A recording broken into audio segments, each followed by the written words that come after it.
Hey, what's up guys? My name is Destery and welcome back to What the Fuck 5. So I'm sure you've seen a horror movie like Silent Hill where there's a little boy or a little girl just drawing something fucking creepy and you thought to yourself, man, you know what'd be fucking great? Is if I never have children, because what the fuck? Yeah, I'd be the opposite of a good parent if my kid was like, hey daddy, Mr. Chili says that you shouldn't open the bathroom door. Oh, who's Mr. Chili? He's the guy over there with the blood in his mouth staring at you? Oh, hell no. Yo, can I return my child, please? This one's defective. We'd actually be surprised to know that a lot of those drawings that are in horror movies are actually based off of real life drawings that existed in our world. So that said, for today's What the Fuck 5, suggested by YouTube user Claire Bear, we count down the top 5 creepiest kids drawings.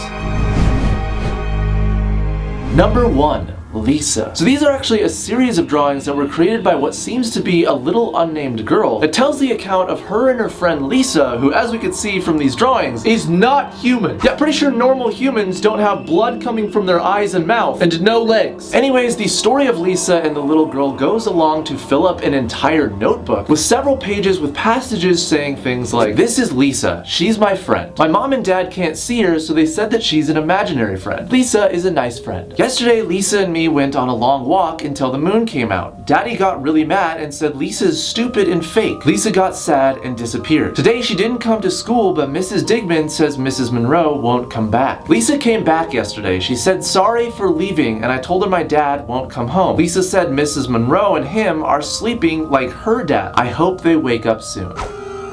Wait, did she kill her fucking dad? Like, is that's what happened, right? Great, good story. And despite how just absolutely chilling the drawings are, it's kind of a nice tale, you know? Like, Lisa's in a demon that was trying to take her soul or something. She just seems like a ghost that maybe wanted a friend, and this little girl didn't really give a shit that she looked different or had blood coming from her eyes and mouth or whatever the fuck that is. Maybe it's not blood, you know? Maybe it's jelly. Maybe it's Taco Bell hot sauce. Totally changes the vibe now if you imagine that this is Taco Bell hot sauce on her face. That said, don't go thinking that all of these on this list are going to be nice, because they're not. And with that perfect segue, number 2, I Want to Die. No, that's the name of it. I mean, I kind of also want to die, but that's not important. Anyways, so I Want to Die was a drawing that was uploaded by a Reddit user named Candy Slave, who allegedly works at a restaurant where they hang up kids' drawings on the walls. Well, one day, apparently a co-worker at the restaurant was cleaning up after they had just served a man and his 8 to 12-year-old son when she picked up the drawing that says, I want to die. And even though the art is just really bad, it's so bad that you had to label what things are. By the way, does that say arm? His arm is cut off? But whoever it is in the drawing that's killing him has both a sword and a gun, which makes me believe that the killer is either Deadpool or Rick O'Connell from The Mummy.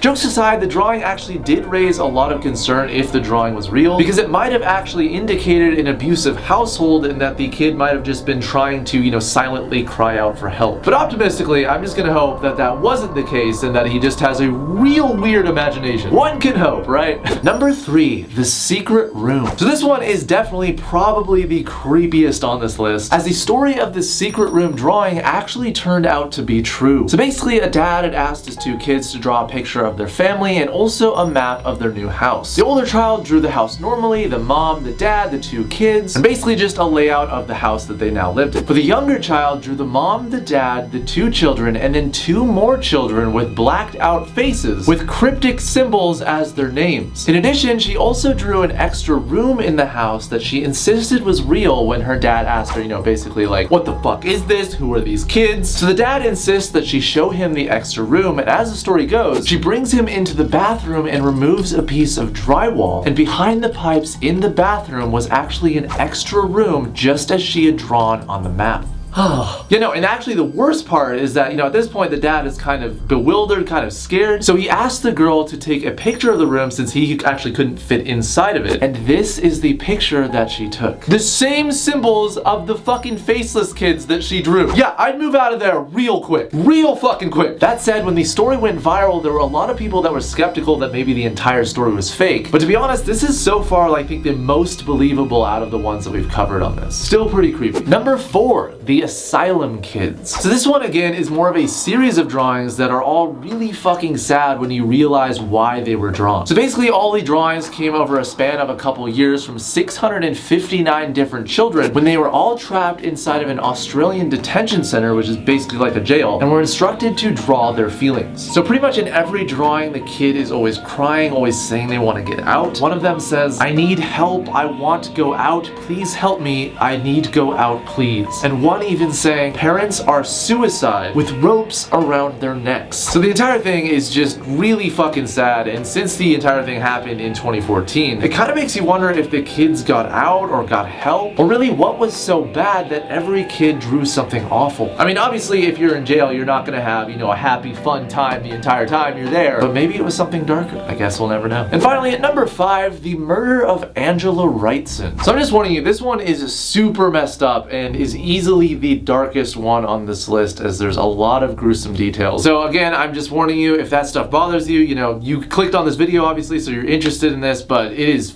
fucked up. Alright, so you remember those 2 girls in 2015 that tried to murder their classmate for Slender Man? Yeah, so this story is more fucked up, if you can believe it, than that story. But like that story, it also involves 2 teenage girls that murdered someone. And while the 2 girls' names and faces were never actually identified, and all we really have to go on is the court drawings that people have drawn while they were in trial, these girls are way worse than the girls that were killing for Slender Man. So it all happened December 8th, 2014, when the 2 girls were only 13, as they were roaming the streets drinking, smoking, and taking pills. The night was still young, so they decided to go to the street where known alcoholic Angela Wrightson lived, as she had apparently bought the girls alcohol before. But for whatever reason, I guess that night maybe she just didn't buy them alcohol, or you know, something set them off, because she was pronounced dead a few hours later in her apartment, and she had been beaten by a lot of different objects, including a shovel that was still bloodied and left at the crime scene, a piece of wood with screws in it, and a TV repetitively dropped on her head. And the worst part, and why these girls have been dubbed the name the Snapchat Killers, is that they took selfies with her unconscious and bloodied body throughout the night as they were murdering her. What the fuck? And the reason that this case makes it onto this list is that one of the girls also left a drawing at the crime scene of her killing Mrs. Wrightson with other bodies lying near her feet, which one can really only assume that means that they've killed other people. And the worst and just most insane part about this story is that the 2 girls that actually called the murder in, and the entire 999 call was recorded. And I'm just warning you, if you're not from the UK, the accents kind of make it hard to understand, but just listen to this. I've just reported myself missing.